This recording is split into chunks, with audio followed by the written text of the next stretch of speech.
What up, y'all? I wanted to drop some knowledge real quick. Try to be a short video for me, but I was doing some body work and I was like, man, this would be a cool tip to share.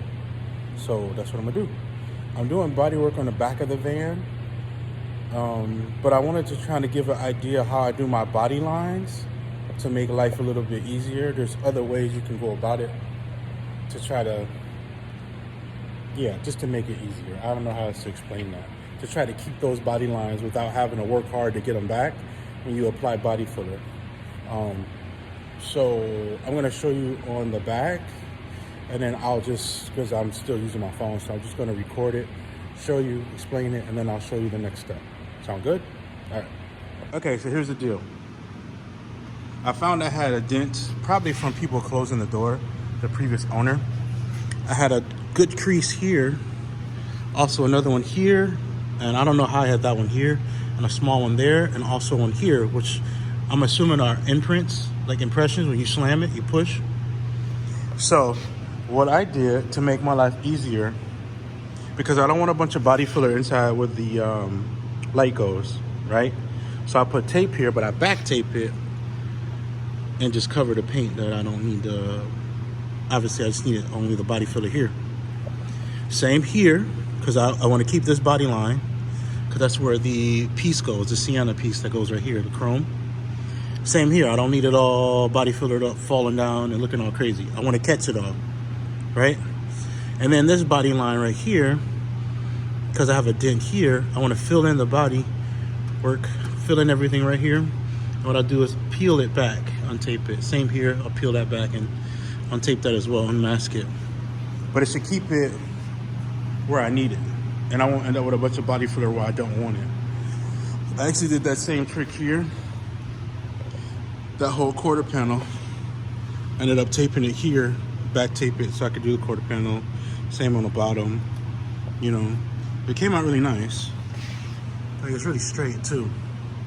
I'm not the best body man in the world, but I'm pretty decent at it, at least in my opinion. Some things I probably could do better, but I don't really get a chance to do body work too often. Usually I'm doing small stuff, little dings and dents like I got on this side. I got a dent here, a ding there. Most of these are like scratches and pinholes, and I think I had a dent right there too. Same on the other side. I got about the same thing going on down this way. So I got to sand that one. I got to open the door to get to that one so I don't sand up the door over here. But I got one there, or like three there. Two back behind there. So little by little, I'm getting there. I think next week we'll have it in primer for sure. If not, already painting it, I hope, God willing. So I'm gonna go ahead and mix up my body filler I got over here, apply it, and then what I'll do is I'll record myself untaping it after it starts to dry. You try to give it like a couple minutes. I try to give it like maybe 5 or 10 minutes where it's beginning to harden, and then I peel all the tape off. I don't do it while it's still wet and still damp. I kind of wait a little bit. So give me a sec, I'll be right back. All right, so I'm back. And I actually got a phone call, so I took a little bit longer than I was supposed to, but it's all good still, because it's still gonna do what I told you it was gonna do, I think. So like these areas here, see I have a decent line still, even though it's dry. It's still decent.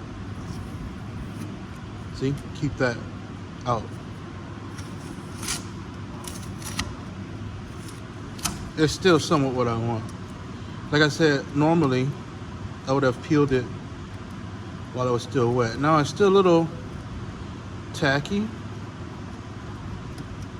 but it's not as wet as it's not what I anticipated, but it's all good.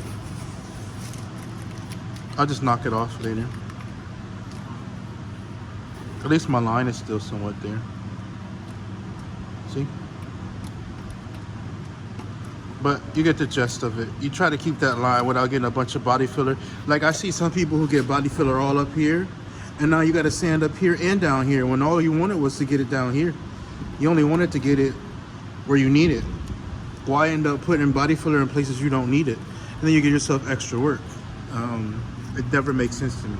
So I think I picked this up from watching somebody else do it in a body shop. Shout out to whoever that was. I don't remember, but you know, I've seen a lot of good body men over the years, and I just watch them do what they do, and I try to emulate or copy, or I use stuff that I see online just like everybody else does. So like I said, typically like that body line is pretty decent now. I don't have to worry about overdoing it.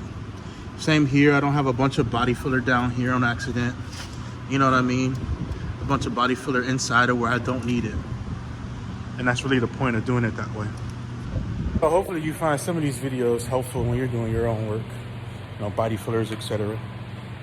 Like I said before, I'm gonna try to drop stuff that I know. Mostly body work is what I know, painting and stuff like that. Over time, I'll probably use other things that I do around the house and things like that too. Some DIY stuff, DIY dad type stuff that I think everybody should easily know or pick up on. We'll see where it goes, man. Hope you like the video, like and subscribe.